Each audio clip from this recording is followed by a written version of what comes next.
Alors, une fois de plus, je bénis la présence de tout le monde. Vous pouvez inviter les autres. Et si vous êtes bénis, ne manquez pas de pouvoir partager cet enseignement avec les autres. Nous prenons la Bible pour lire quelques écritures. Je préfère qu'avant de pouvoir parler de l'ouverture du livre, je vais encore, avant de parler de l'ouverture des sceaux, je vais d'abord ajouter quelque chose par rapport au livre lui-même. Je vais ajouter quelque chose, je crois que vous serez bénis. Je vais lire Apocalypse chapitre 5. Si vous pouvez nous aider à écrire sur l'écran. Apocalypse chapitre 5. Je lis le verset 2. Il est écrit: et je vis un ange puissant qui criait d'une voix forte, qui est digne d'ouvrir les livres et d'en rompre le sceau. Et personne dans le ciel, ni sur la terre, ni sous la terre, ne put ouvrir les livres ni les regarder. Et j'ai pleuré de ce que personne ne fut trouvé digne d'ouvrir les livres, ni de les regarder. Et l'un des vieillards me dit: ne pleure point. Voici les lions de la tribu de Juda, les rejetons de David a vaincu pour ouvrir les livres et ces 7 sceaux. Et je vis au milieu du trône et des 4 êtres vivants et au milieu des vieillards un agneau qui était là comme immolé. Il avait 7 cornes et 7 yeux qui sont les 7 esprits de Dieu envoyés par toute la terre. Voilà. Une fois de plus, je vous bénis tous au nom du Seigneur Jésus. Alors, par rapport à la lecture que nous venons de faire, notre frère Jean était dans l'île de Patmos.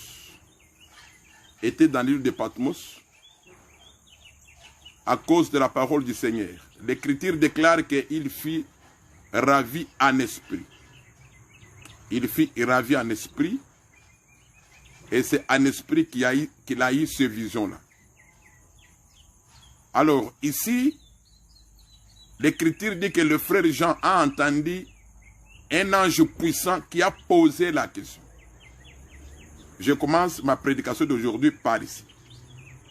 Il a entendu un ange puissant, et si le Seigneur le permet, je vais aussi mettre ça par écrit, je vais faire un petit résumé. Il a entendu un ange puissant qui pose la question: qui est digne de prendre les livres, d'ouvrir les livres et d'en rompre les sceaux? Et personne ne fut trouvé digne de faire cela. Mais un des vieillards, c'est celui qui va dire à Jean: ne pleure pas. Ne pleure pas, car les lions de la tribu de Juda, je veux que le peuple me suive ici bien. Les lions de la tribu de Juda a vaincu. L'Écriture n'a pas dit qu'il est mort. Le lion est mort, mais il dit que les lions de la tribu de Juda a vaincu pour ouvrir les livres et d'en rompre les sceaux. Là, nous comprenons que celui qui est digne d'ouvrir les livres et d'en rompre les sceaux, c'est les lions. Voilà. C'est les lions de la tribu de Juda.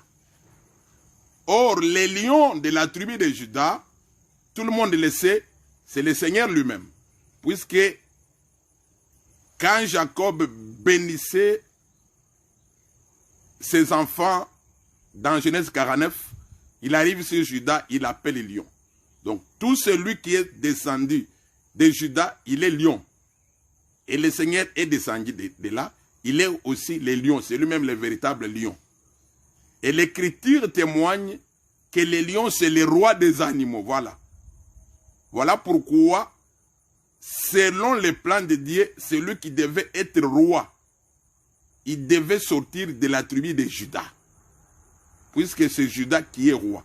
Voilà pourquoi l'Écriture dit, les lions, c'est les rois des animaux.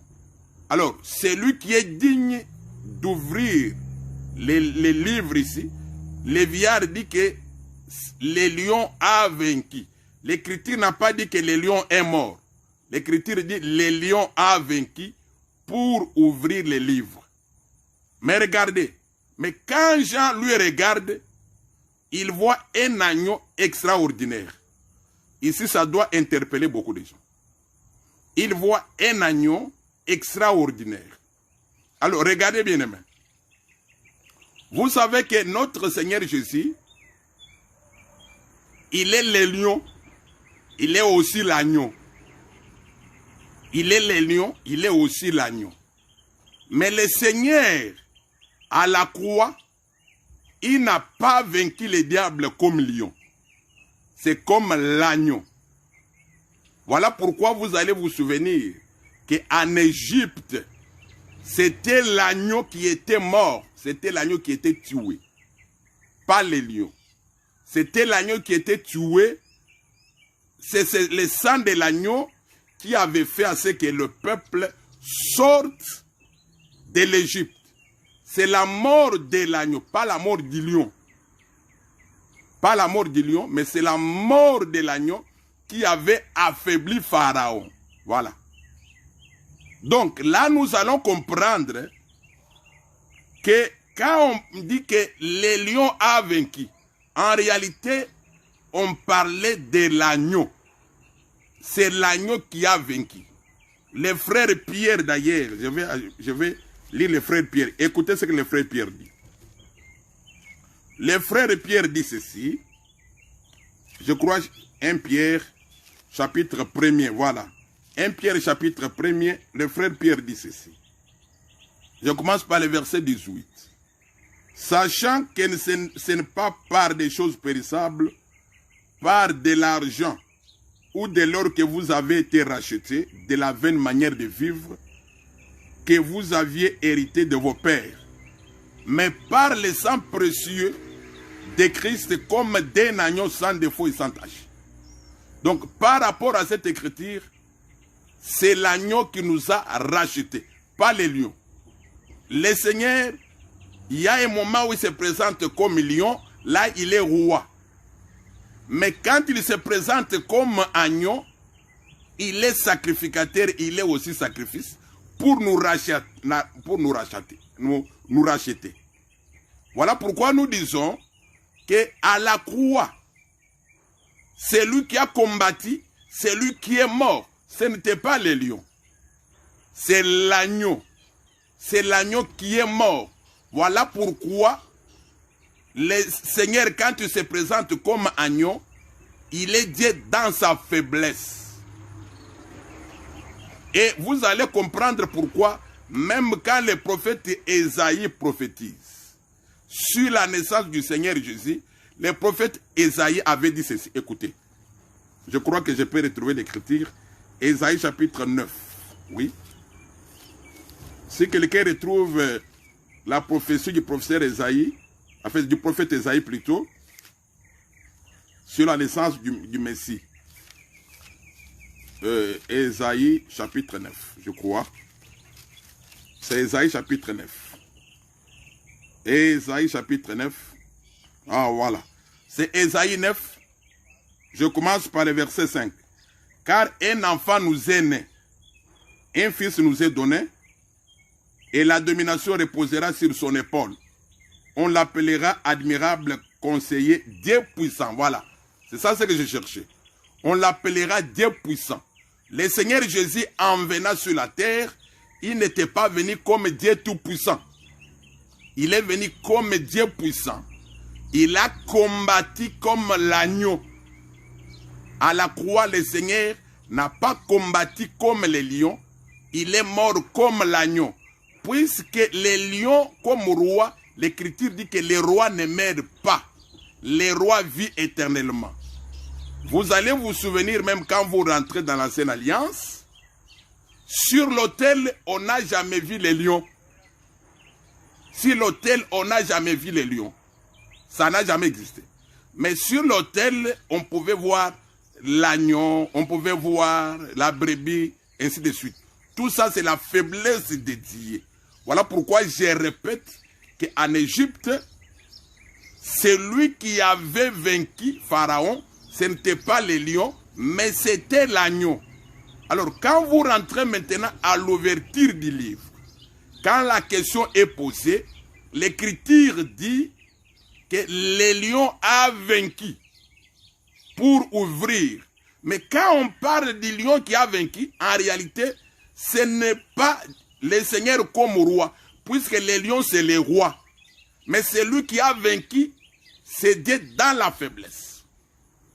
Celui qui a combattu, c'est Dieu dans la faiblesse. Dieu, dans la faiblesse, il a combattu et il a vaincu. Je vais vous donner un autre exemple. Puisque c'est ici où il y a eu beaucoup d'erreurs. Où les gens ont parlé, ont dit que l'ouverture du livre, c'est ça l'œuvre de la croix. Nous disons non. Puisque à la croix, on n'a pas vu les lions. À la croix, c'était l'agneau. Et puis quel agneau? L'agneau d'une année. Mais pas l'agneau dont on parle dans Apocalypse chapitre 5. Puisque l'agneau de Apocalypse chapitre 5, ce n'est pas l'agneau d'une année, mais c'est l'agneau. Je vais en parler. Je vais expliquer ça. Alors, je reviens pour dire que à la croix, c'est les lions. À la croix, je m'excuse. À la croix, ce n'est pas les lions, mais à la croix, c'était l'agneau qui a vaincu.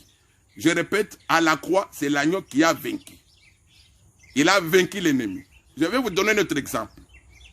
Et regardez quand vous lisez 1 Samuel chapitre, je crois 17 ou 18. Quand David devait combattre contre Goliath, David, il était au sud de la tribu de Juda. C'était un lion. Mais remarquez, quand David devait combattre contre Goliath, je vais lire, donc vous connaissez d'ailleurs l'écriture, la Bible dit que c'était avec un caillou. Voilà. Un caillou, c'est petit. Il a combattu contre Goliath avec un caillou. Mais quand David, je vais lire l'écriture. 1 Samuel. 1 Samuel chapitre, je crois 17. 1 Samuel chapitre 17. Voilà. 1 Samuel chapitre 17. 1 Samuel chapitre 17. Je vais lire le verset 34. David dit à Saoul, ton serviteur faisait paître les brebis de son père, et quand un lion ou un ours venait en enlever une du troupeau, je courais après lui. Je l'ai frappé et j'ai arraché la brebis de sa gueule. S'il s'est dressé contre moi, je le saisissais par la gorge et je le frappais et je le tuais. Voilà. Par rapport à cette écriture-ci, quand David devait combattre contre les bêtes féroces, il n'a pas utilisé les cailloux. Il est allé lui-même. Là, il est le roi. Mais quand David devait combattre contre Goliath, c'était un caillou. Là, c'est Dieu dans sa faiblesse. Alors, quand nous revenons dans Apocalypse chapitre 5, quand la question a été posée, qui est digne d'ouvrir le livre, l'écriture, la réponse est les lions a vaincu. Et je répète que les lions qui a vaincu pour ouvrir les livres, les gens disent, c'est l'œuvre de la croix. Or, à la croix, ce n'était pas les lions. Je répète ça. À la croix, ce n'était pas les lions. À la croix, c'est l'agneau qui a combattu, bien-aimé. L'agneau a combattu à la croix. Nous sommes rachetés par le sang de l'agneau, non pas par le sang du lion. C'est l'agneau qui a combattu à la croix, et c'est l'agneau qui a même vaincu Pharaon en Égypte, pas les lions. C'est là où les gens doivent comprendre. Puisque les gens ont dit que non, écoutez, l'ouverture du livre, c'est ça, l'œuvre de la croix. Nous disons que c'est faux. Alors, et quand vous continuez la lecture, quand Jean regarde On lui dit, le vieillard lui dit que c'est les lions, mais lui, quand il les regarde, il voit un agneau. Mais c'est l'agneau qu'il a vu ici. Ce n'est pas l'agneau que Jean-Baptiste avait présenté au Jourdain. Puisque quand le Seigneur Jésus était venu au Jourdain, Jean l'avait présenté comme étant l'agneau qui ôte les péchés du monde. Et l'agneau qui ôte les péchés du monde a seulement une année seulement. Mais l'agneau que nous voyons ici, ce n'est pas l'agneau d'une année, mais c'est l'agneau avec des cornes, voilà. Puisque l'agneau n'a jamais eu de cornes. Vous connaissez bien l'agneau. Quand vous vérifiez un agneau comme ça, l'agneau n'a pas de cornes. Là, il est petit. Mais quand l'agneau grandit, il porte maintenant les cornes, il devient bélier. Voilà pourquoi l'agneau dont on parle dans Apocalypse chapitre 5 n'est pas l'agneau que Jean-Baptiste a présenté pour notre rachat. Pour notre rachat, le Seigneur s'est fait un homme faible, un homme de rien. Là, il est agneau. Mais dans Apocalypse 5, on présente un lion. Les lions, c'est les rois. Le Seigneur n'a pas combattu comme roi. Et celui qui est mort à la croix, ce n'était pas le roi. Celui qui est mort à la croix, c'était l'agneau. Le lion n'est jamais mort. Les rois ne meurent jamais. Mais celui qui meurt, c'est l'agneau. Voilà là où il y a eu un problème. Le problème, c'est ici. Quand les gens ont vu, il a vaincu. Là, quand les gens ont vu, l'agneau a vaincu. Directement, ils sont allés à la croix. Or, à la croix, ce n'était pas... en fait, je dis quoi? Puisque les gens ont vu l'écriture qui dit le lion a vaincu, directement, ils ont dit non, c'est la croix. Or, à la croix, ce n'était pas le lion. À la croix, c'était l'agneau. Donc, les gens se sont trompés ici. À la croix, c'était l'agneau. L'agneau a vaincu pour nous racheter. Mais ici, c'est lui qui ouvre le livre. Il est le roi. C'est lui qui ouvre les livres et le roi. Quand le Seigneur est venu dans sa première venue, il était venu comme un sacrificateur, un sacrifice. Il s'est fait sacrifice pour nous. Il est rentré, l'écriture dit qu'il est rentré pour s'investir, pour être investi du pouvoir. Et quand il va revenir comme roi.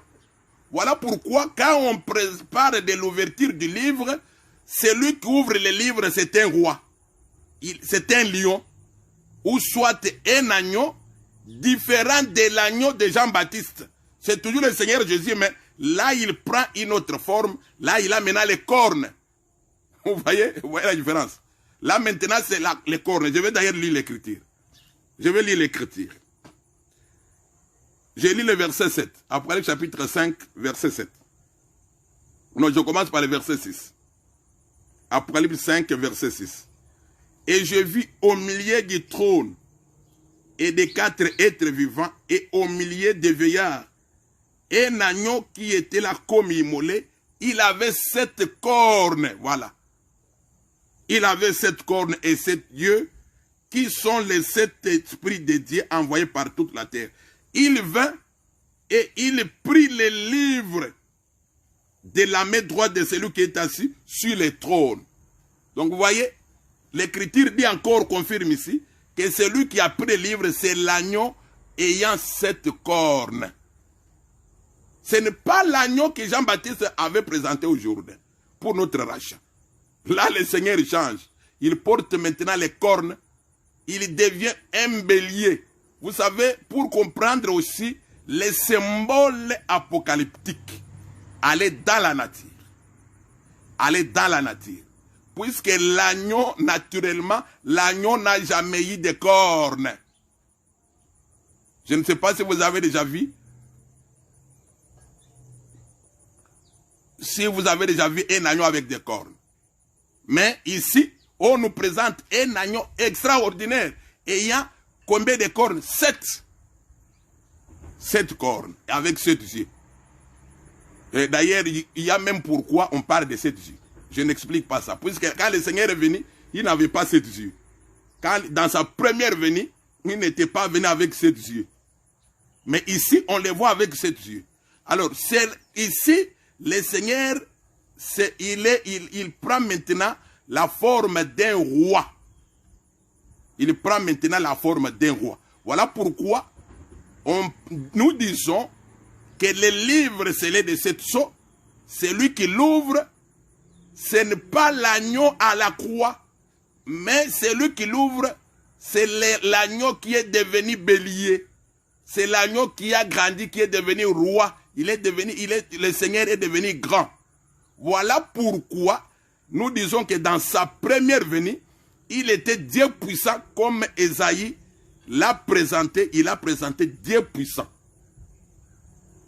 Mais dans sa deuxième venue, dans le livre d'Apocalypse, on le présente comme Dieu tout-puissant. Il est Dieu tout-puissant, puisque maintenant c'est un agneau avec des cornes. Là, il est dans sa puissance totale. Là, il est avec des cornes. Or, les cornes parlent de quoi? Dans les Saintes Écritures, les cornes parlent de la puissance. Les cornes parlent aussi de royauté. De royauté. Mais le Seigneur en a 7. Alors, pour dire que, quand vous voyez les lions ouvrir les livres, comprenez qu'il ne s'agit pas du Seigneur dans sa première venue, mais il s'agit du Seigneur dans sa seconde venue. Or, dans sa seconde venue, il va venir comme roi, et avant de s'installer comme roi, il va d'abord juger. Voilà pourquoi nous disons que le livre scellé de 7 sceaux ne peut pas être ouvert maintenant, et on ne peut même pas dire que non, c'était à la croix. Puisque à la croix, ce n'était pas le roi, à la croix c'était l'agneau. À la croix, ce n'était pas les lions, mais à la croix c'était l'agneau. Et à la croix, c'était l'agneau d'une année. Il faut préciser ça. C'était l'agneau d'une année. C'est cet agneau qui a vaincu. Mais ici, dans l'Apocalypse, l'agneau a des cornes. Donc, il n'a plus une année. Donc, c'est un agneau qui a déjà grandi, qui est devenu bélier. Alors, maintenant, allons maintenant à l'ouverture du premier sceau. Là, nous sommes dans Apocalypse chapitre 6. Apocalypse chapitre 6. Je vais lire le premier verset. J'ai regardé quand l'agneau ouvrit un des 7 sceaux. L'agneau qui ouvre ici, c'est l'agneau ayant 7 cornes. Puisque on l'a présenté déjà dans Apocalypse chapitre 5. Donc, quand l'agneau ouvrit un des 7 sceaux, j'entendis l'un des 4 êtres vivants qui disait comme d'une voix de tonnerre, viens. Voilà. À l'ouverture même du premier sceau, il y a une voix de tonnerre qui se fait entendre. Voilà, nous avions dit la fois passée, la voix du tonnerre, c'est la voix de Dieu, non pour nous sauver, mais c'est une voix qui détruit. J'avais donné l'écriture dans Psaume 29. Et quand vous lisez Jean chapitre 12, on parle aussi du tonnerre. Le tonnerre vient pour chasser l'ennemi. Et Jean qui est en train d'entendre la voix du tonnerre ici, puisqu'on ne peut pas parler de l'ouverture du sceau sans parler du premier être vivant. Et c'est ici aussi où il y a eu beaucoup de complications, puisqu'on a vu 4 êtres vivants, directement on dit que c'est l'Église. Or, on oublie que le premier être vivant a parlé. Et le premier être vivant, c'est les lions. Écoutez bien, dans l'Église, on n'écoute pas les lions. Non. D'ailleurs, même la nature nous enseigne. Qui peut résister à la voix du lion? Personne. Qui peut résister à la voix du lion? Mais tous, nous résistons quand l'agneau parle. On ne résiste pas quand les lions parlent. Mais quand l'agneau parle, nous sommes contents, nous sommes dans la joie. Nous pouvons même écouter. Alors, à l'ouverture même du premier sceau, il y a les tonnerres qu'on entend. Il y a les lions qui ont parlé. Et les lions, nous disons que les lions ne parlent jamais dans l'église. Dans l'église du Seigneur, les lions ne parlent pas. Celui qui parle, c'est l'agneau. le Seigneur dans sa faiblesse pour nous sauver. Alors, quand les lions parlent, nous comprenons qu'il s'agit du roi. Puisque quand on parle du lion dans les Écritures, on parle du roi. C'est ça ce que l'Écriture déclare. Alors, maintenant, au verset 2, l'Écriture dit, « Je regardais et voici Paris un cheval blanc. Celui qui les montait avait un arc, une couronne lui fut donnée, et il partit en vainqueur pour vaincre. » Aujourd'hui, je vais d'abord parler seulement du premier sceau. Alors, pour comprendre le premier sceau, d'ailleurs, nous devons retenir ce que l'Écriture dit. L'Écriture dit qu'il va en vainqueur pour vaincre. C'est que c'est un vainqueur. Les cavaliers ici. Et d'ailleurs, même avant de parler du premier sceau, quand vous allez lire le premier sceau, le deuxième, le troisième, le quatrième, on ne voit que des chevaux. Or, quand on parle des chevaux dans les Écritures, on parle de la guerre. Vous savez que pour comprendre aussi bien cette Bible ici, j'ai toujours dit au peuple, même aux prédicateurs, de pouvoir aussi lire les livres d'histoire. Puisque, pourquoi je le dis? Quand le Seigneur montrait ces choses à Jean, le Seigneur lui montrait des choses, puisque dans une vision, quand vous recevez une vision, tout le monde a déjà reçu un songe dans sa vie. Le Seigneur vous montre des choses que vous connaissez, mais ayant une explication. Voilà pourquoi du temps des gens, à l'Antiquité, quand on allait à la guerre, on utilisait les chevaux. Voilà pourquoi le Seigneur montre à Jean les chevaux. Voilà pourquoi, si c'était cette période, le Seigneur n'aurait pas montré à Jean les chevaux. Mais le Seigneur montrerait à Jean des chars de combat que nous avons aujourd'hui.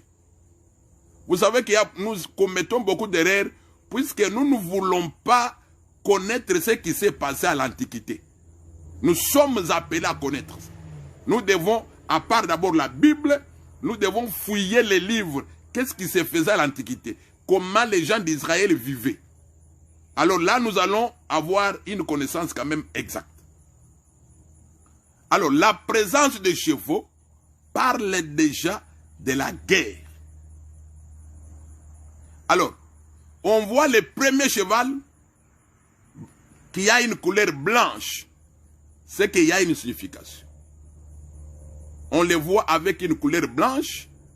Et le Seigneur dit, il va en vainqueur pour vaincre.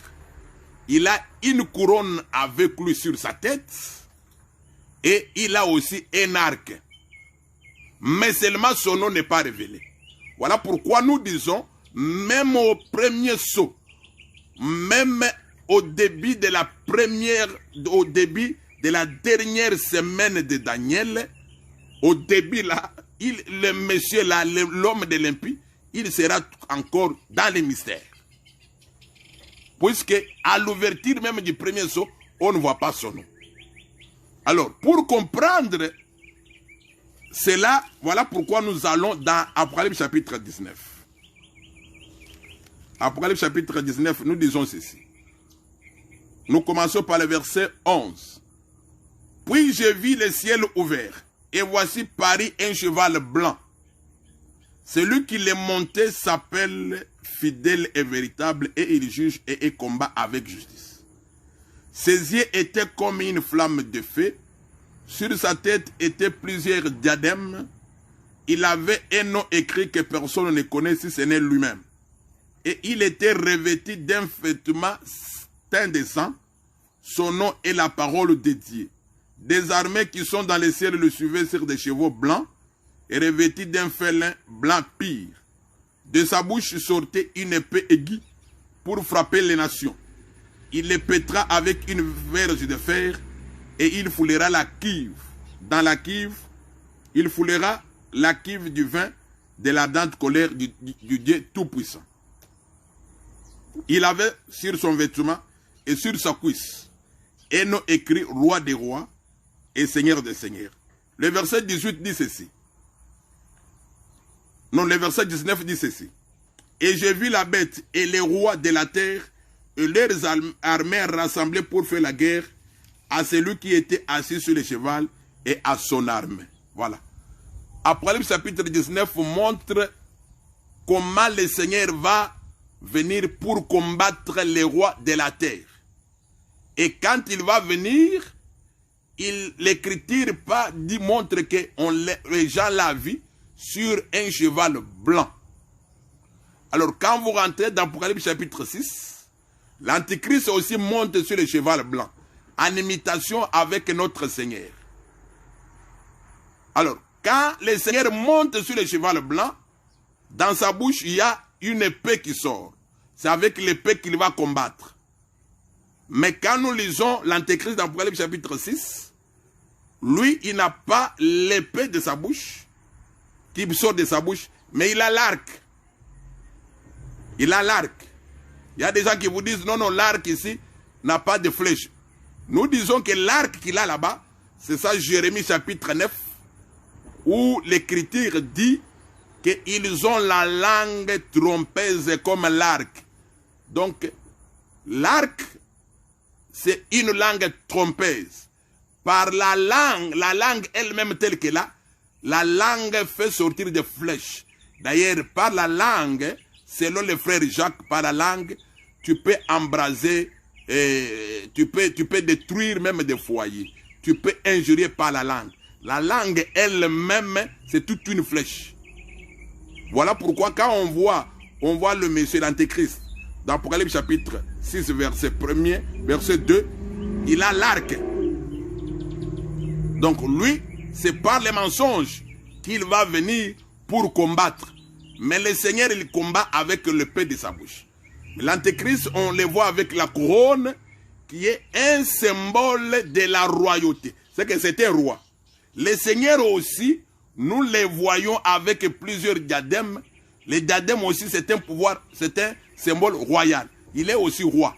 Alors, remarquez, quand le Seigneur est monté sur le cheval blanc, c'est là qu'il va combattre les rois de la terre et il va les vaincre. Et il est vainqueur. Le diable aussi, l'Antéchrist aussi, il monte sur le cheval blanc pour aller à la guerre. Il va à la guerre contre qui? Contre le peuple de Dieu, contre les rois de la terre, pour qu'ils puissent prendre une place et se faire roi sur la terre. C'est là qu'il va devenir vainqueur. Alors, ce que je vais expliquer aujourd'hui, par rapport au premier saut, c'est pourquoi le Seigneur l'appelle vainqueur. On l'appelle vainqueur pourquoi? Je n'ai pas le temps de pouvoir lire dans la Bible, mais vous pouvez lire avec moi, vous pouvez vérifier. Quand vous lisez Ézéchiel 28 et Ésaïe 14, l'Écriture dit que l'ennemi, depuis même la création de la terre, depuis que Adam soit sur la terre, l'ennemi a voulu prendre la place de Dieu. Donc le combat de l'ennemi n'a pas commencé sur la terre. Le combat de l'ennemi a commencé depuis le ciel. Et comme il n'était pas fort, il a été précipité sur la terre. Et quand il arrive sur la terre, il va attaquer Ève. Il attaque Ève, il séduit Ève. Mais comme son combat, le but de son combat, c'est prendre la place de Dieu. C'est ça la manœuvre du diable. Depuis le commencement, lui, il veut prendre la place de Dieu. Il a été précipité et il vient sur la terre. Il cherche à prendre la place de Dieu. Voilà, merci pour avoir écrit ça. Alors, vous allez remarquer que depuis que le diable a commencé à combattre pour être vainqueur, pour prendre la place de Dieu, il n'a jamais vaincu. Il n'a jamais pris la place de Dieu. Certainement, il y a des gens qui peuvent dire que certaines personnes adorent le diable, oui. Certaines personnes adorent le diable. Mais quand nous lisons les Saintes Écritures, nous remarquons ceci. Selon Apocalypse chapitre 6, verset 2, c'est là que le Seigneur l'appelle vainqueur. Il va être vainqueur quand? Je vais lire Apocalypse chapitre 13. Je vais lire Apocalypse chapitre 13. Je commence par le verset 6. Et il ouvrit sa bouche pour proférer des blasphèmes contre Dieu, pour blasphémer son nom et son tabernacle et ceux qui habitent dans le ciel. Il lui fit donner de faire la guerre aux saints et de les vaincre. Et il lui fit donner autorité sur toute tribu, tout peuple, toute langue et toute nation. Et tous les habitants de la terre l'adhéreront, sont ceux dont les noms n'ont pas été écrits dès la fondation du monde dans les livres de vie de l'agneau. Je vais lire encore Apocalypse chapitre 11. J'ai lu le verset 7. Quand ils auront achevé leur témoignage, la bête qui monte de l'abîme leur fera la guerre, les vaincra et les tuera. Voilà. J'ajoute Daniel chapitre 8 pour voir la victoire de l'ennemi. J'ajoute Daniel chapitre 8.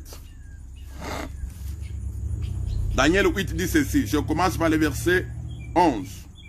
Elle s'éleva jusqu'au chef de l'armée, lui enleva les sacrifices perpétuels et renversa les liens de son sanctuaire.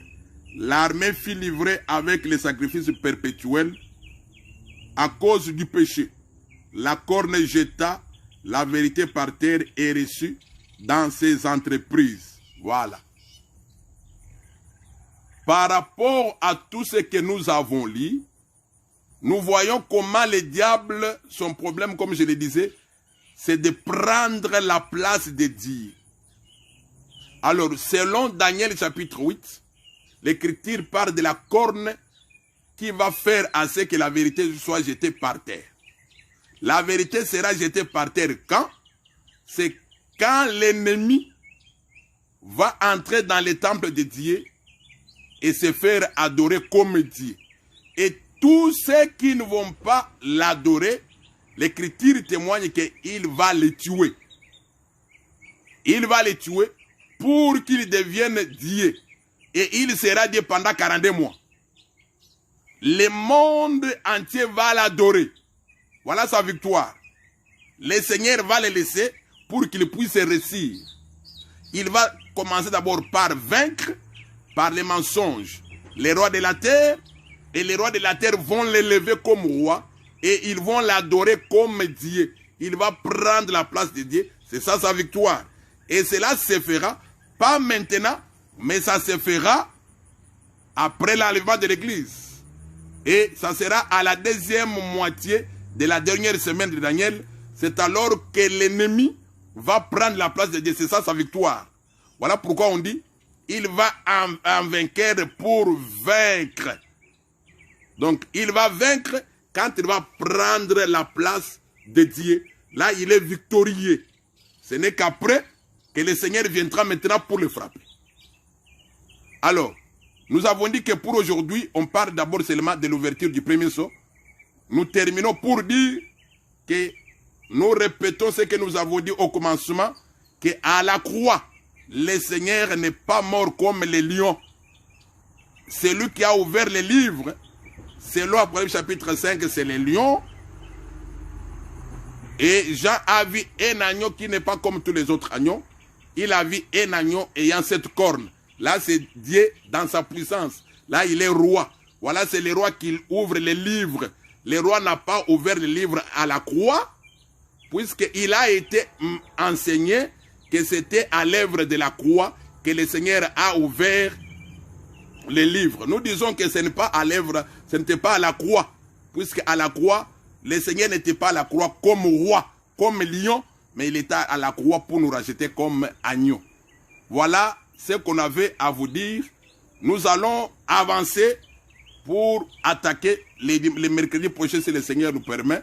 Nous allons continuer à parler du deuxième sceau jusqu'au sixième, jusqu'au septième plutôt, et nous allons placer les sceaux par rapport à la ligne prophétique, les placer dans la dernière semaine de Daniel, et là nous allons encore découvrir que nous avions à l'époque des erreurs.